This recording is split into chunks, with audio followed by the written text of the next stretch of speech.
3 months pregnant, I slipped in the bathroom. I struggled to reach my phone, using the last of my strength to call Liam, desperate for him to save our baby. The call connected and his impatient voice came through the line. "What is it now?" I was shaking with pain, begging for help, but on the other end, I heard his childhood sweetheart's whimper of pain. Liam abruptly hung up, saying, "Chloe needs me. Deal with your own issues." I lay on the floor, blood pooling around me. When I woke up again, I was in the hospital. The doctor told me that the baby hadn't survived. My hand gently rested on my abdomen. Just an hour ago, there was a tiny life connected to me by blood, but now there was nothing. I had loved Liam for 5 years, going from a secret crush to chasing him relentlessly, sacrificing all my pride, finally entering the halls of marriage. I was happy on our wedding day.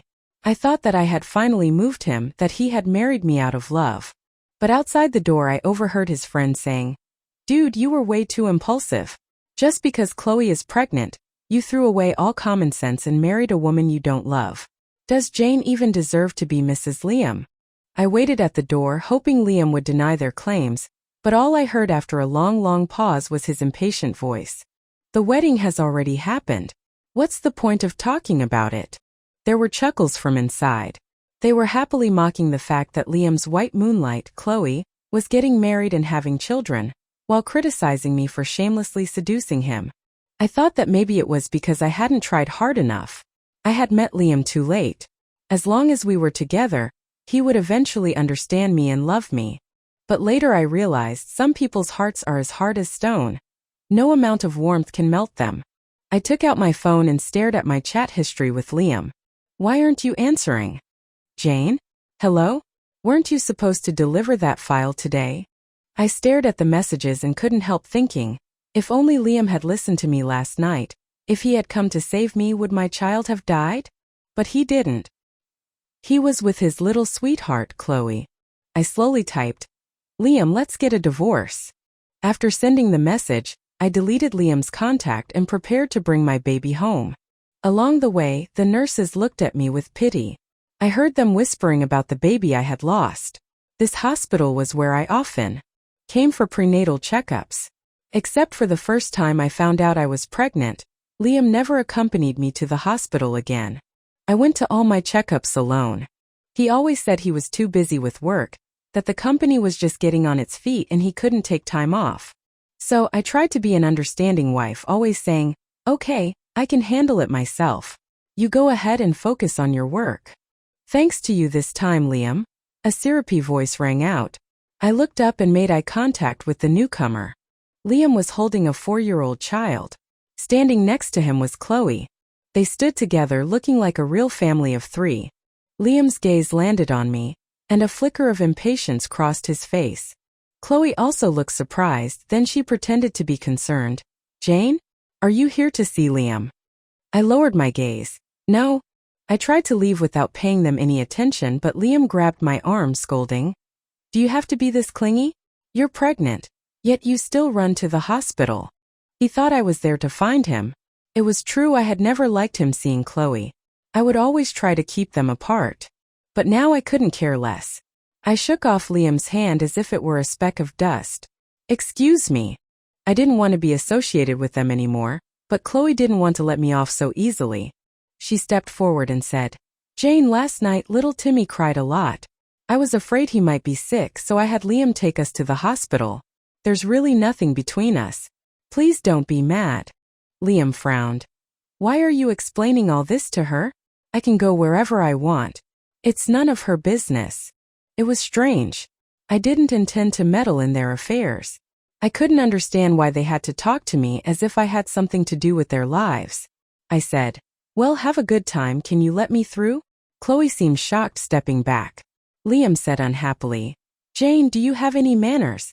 Chloe was only trying to explain, "Why are you being so rude?" Was that rudeness? At this moment, I felt unprecedentedly exhausted. I didn't want to argue with him. I didn't even feel like explaining. I was holding the notice of my miscarriage in my hand. I just wanted to take my baby home now. I ignored Liam, who was blocking my path, and walked past him toward the doctor's office. Liam's face finally changed. He stepped forward to stop me. Jane, don't be angry. It's not good for the baby. So, he still remembered that he had a child. I looked at him coldly. Aren't you the one who made me angry? Liam seemed surprised that I would use that tone with him. He licked his lips nervously. I didn't want to listen to his excuses.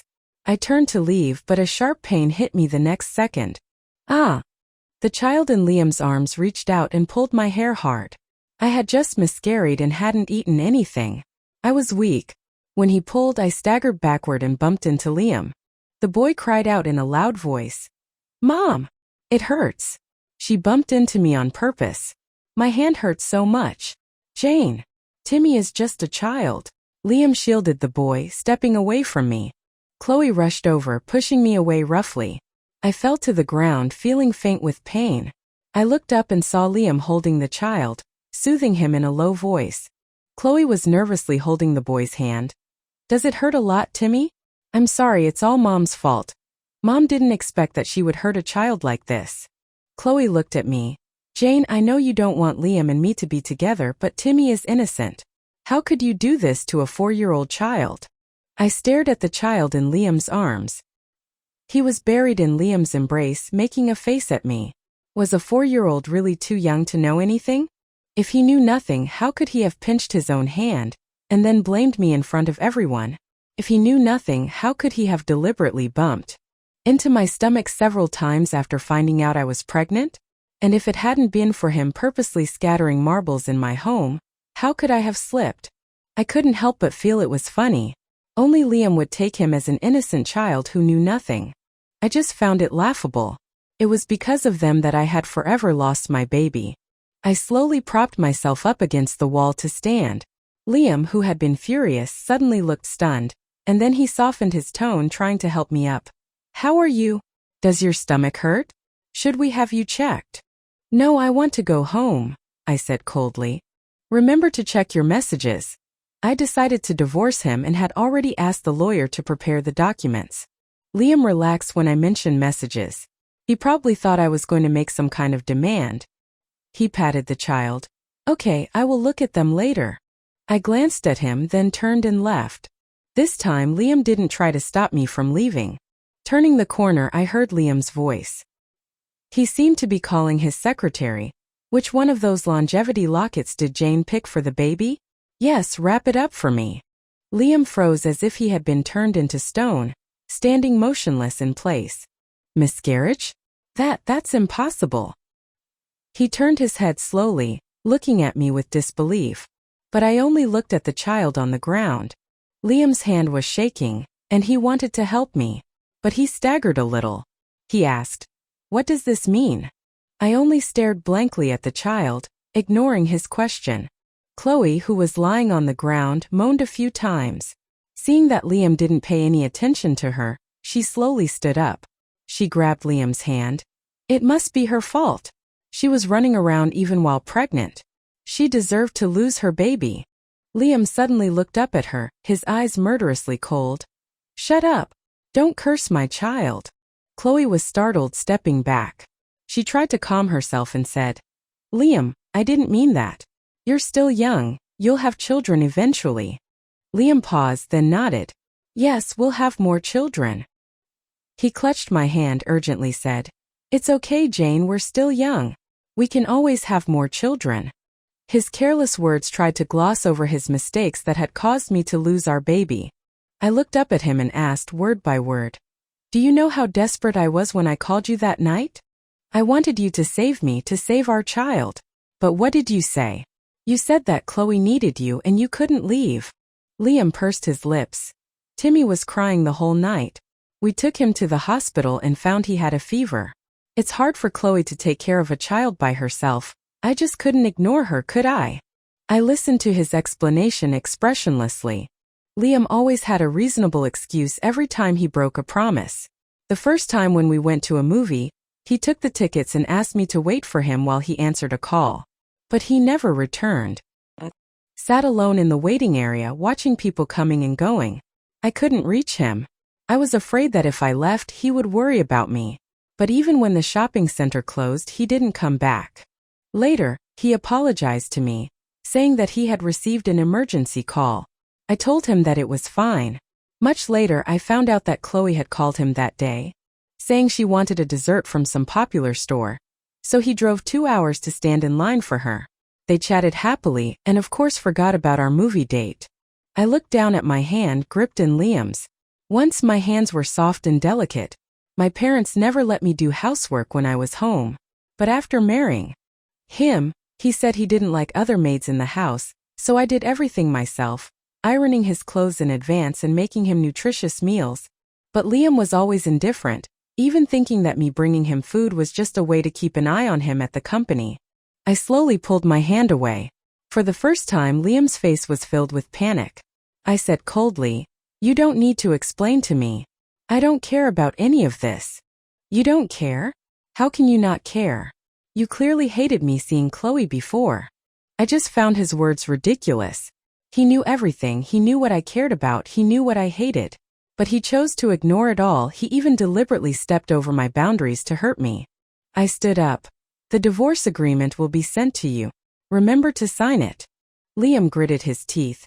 "Jane, don't you dare regret this." I took my baby and my luggage and returned to the small apartment I had bought before getting married. My parents had bought this small apartment for me. They felt that it would be inconvenient for me to rent a place while working alone, so they saved up money and bought this apartment for me. "Mom definitely wouldn't want you to fight with Liam, but it's always good to have a place for yourself," she said. The apartment had been empty for a long time. Luckily, Mom was meticulous and had covered the furniture with dust covers. It was 2 o'clock in the morning when I finished cleaning up the room. I lay alone on the small bed, feeling very much at peace. Once, I slept alone on the big bed in Liam's master bedroom. At first, I would wait for Liam to come home early, but later I slowly got used to waiting for him until late at night, and finally falling asleep alone in disappointment. I called my parents and told them I was going to leave Liam. There was a long silence on the other end of the phone. My usually stern father suddenly said, "We will support you in whatever you do. If you want to cry, just cry." I held the phone, crying in the small apartment. My parents were crying on the other end too, but they still kept comforting me. I was stumbling over my words and finally mentioned the baby who had died too soon. I broke into sobs. My mother did not talk about having more children later. She remained silent for a long time before saying, "Then let's bring it back. We'll visit it every year." "Okay." I wiped away my tears and told them that I would take care of everything as soon as possible and go home to be with them. The lawyer was quick. The documents were ready the next day. He came with me to Liam's company to discuss the divorce. In the car, the lawyer, Mr. Lin, asked, "I will try my best to fight for Ms. Jane's legal rights." I nodded and thanked him, but noticed that Mr. Lin was slightly stunned. I asked, "What's wrong?" Mr. Lin smiled. "Nothing, I just didn't expect Ms. Jane to agree so readily. You seem very much in love with Mr. Liam before. I've handled similar cases before, and most of the clients want to try to keep the marriage, and would rather get nothing in return. Some people even feel like taking money is an insult to their love. They will refuse compensation and asset division from the husband." My gaze fell out the window. Liam wasn't born with a silver spoon in his mouth. He wouldn't be where he is today if it wasn't for my connections and my support. I put so much into this. Why shouldn't I take what is rightfully mine? I not only wanted it, but I wanted to make him bleed until it hurt. Mr. Lin nodded, showing a smile. "With your cooperation, my work will be much easier." Entering the company, I knocked on the front desk. "Hello, I'm here to see Liam." The receptionist looked up at me and said impatiently, "Do you have an appointment?" "Without an appointment, even if you are Mrs. Liam, you won't be able to see Mr. Liam." The surroundings went quiet. Mr. Lin looked at me with surprise. But I wasn't upset at all. Liam's receptionist had made things difficult for me more than once. In the past, I would come to see Liam occasionally, sometimes bringing him home-cooked food, and sometimes just waiting for him to get off work. But Liam was always indifferent. His employees were shrewd. Seeing Liam's attitude towards me, they didn't treat me with much respect. Later, when Liam sometimes came in with Chloe, his staff changed their attitude even more. From then on, the receptionist would directly ask for my appointment. After a few times, I just didn't bother trying to see Liam. But this time I didn't want to let this receptionist off the hook. I looked her up and down, then picked up the phone to call Liam's secretary. Liam's secretary had been with him for a long time. He was a smart and quick-witted man. He had always been respectful to me. He came downstairs immediately when he heard that I was being stopped by the receptionist. "Miss Jane, please." I glanced at him, casually pointing at the receptionist. "Fire her." The receptionist exclaimed. "Why?" I said coldly, "I own 10% of this company. As a major shareholder, we don't need a receptionist who doesn't understand simple etiquette." Her face turned pale. Liam's company was hard to get into. Even the receptionist's salary and benefits were higher than at other companies. The receptionist said, trembling, "I'm sorry, Mrs. Liam, I was just wrong." I looked at her coldly.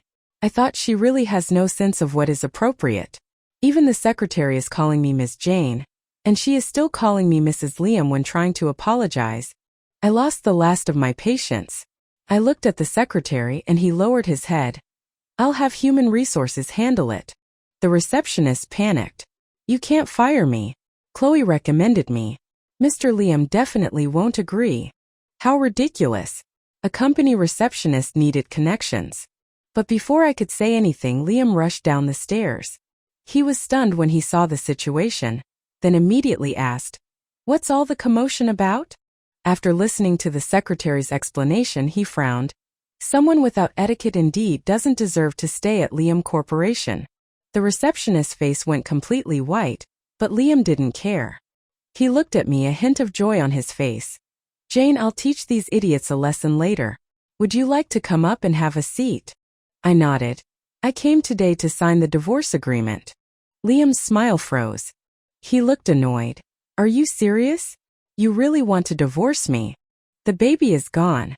It hurts me too, not just you. But we're still young. We can always have more children later, right?" I looked at him expressionlessly. "Whether or not I will have children in the future has nothing to do with you." His face darkened. "What do you mean?" I didn't want to waste any more time with him. I took a step back. Mr. Lin stepped forward.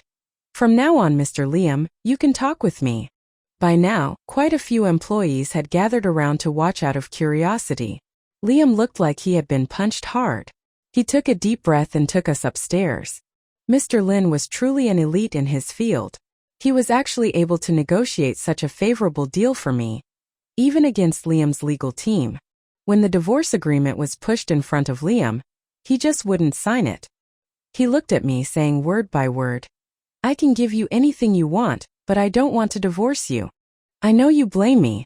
You blame me for ignoring you because of Chloe, blame me for letting that child.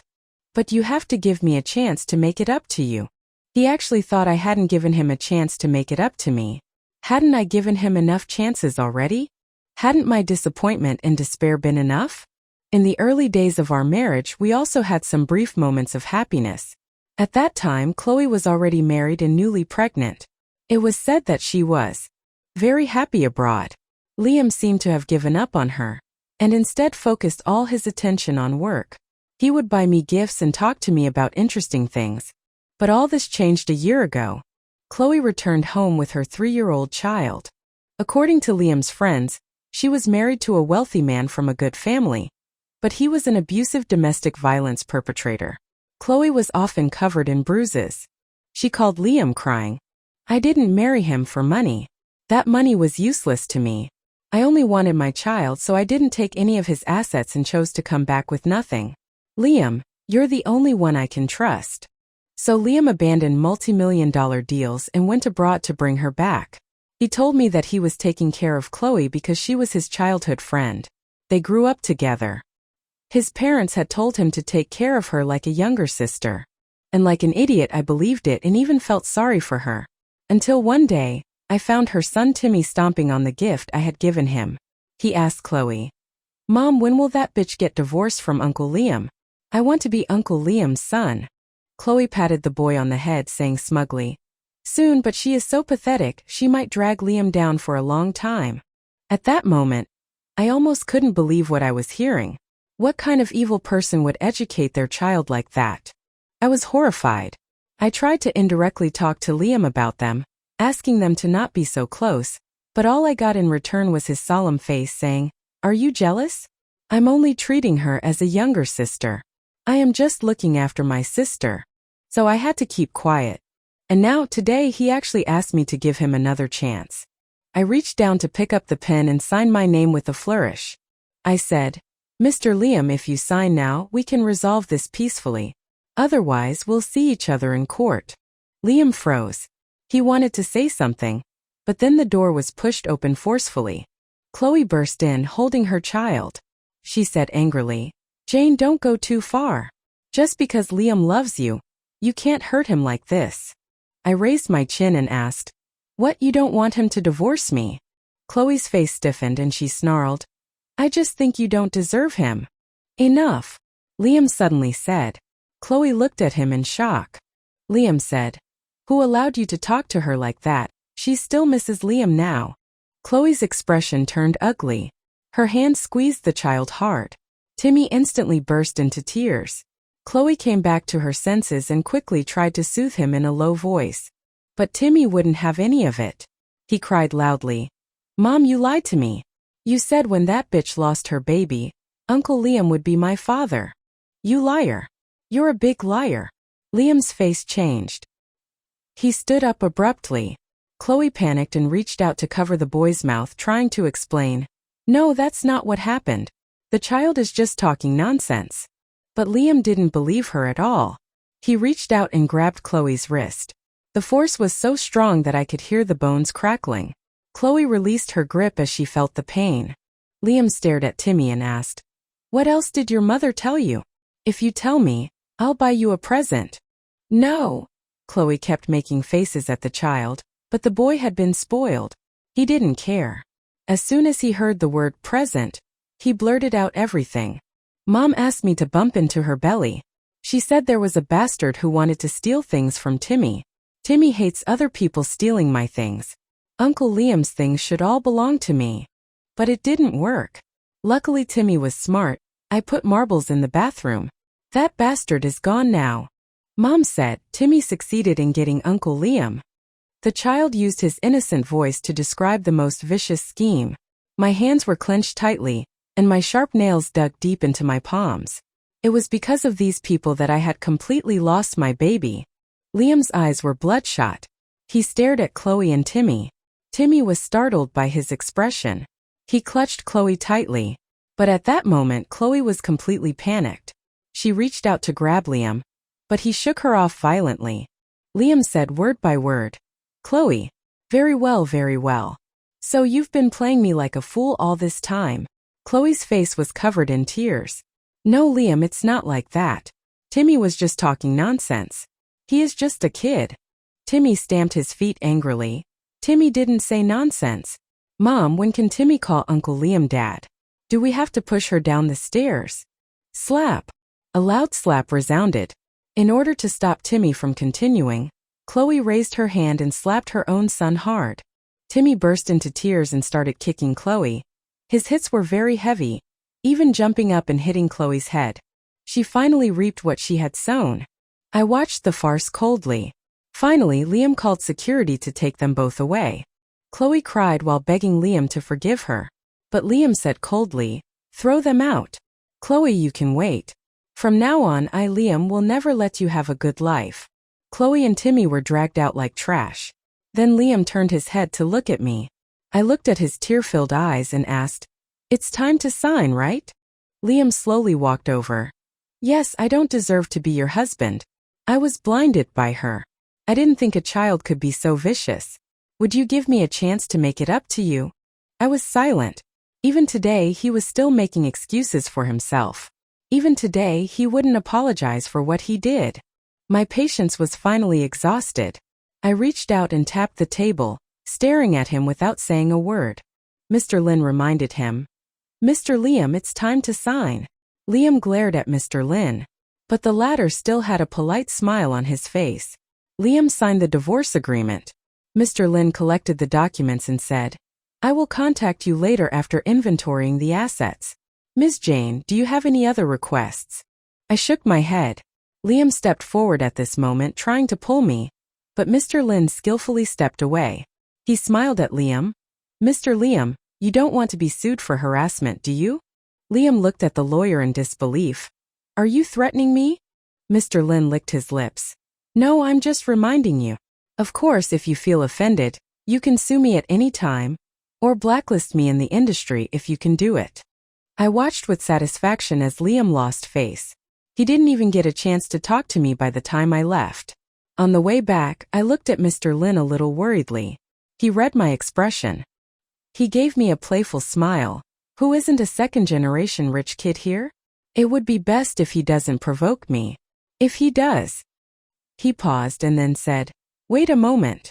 I watched him get out of the car. Shortly after, he came back with a cup of hot ginger and red date tea. He handed it to me. "I saw that you haven't had anything to drink all day. You don't hate ginger, do you?" "Thank you." I accepted the warm tea.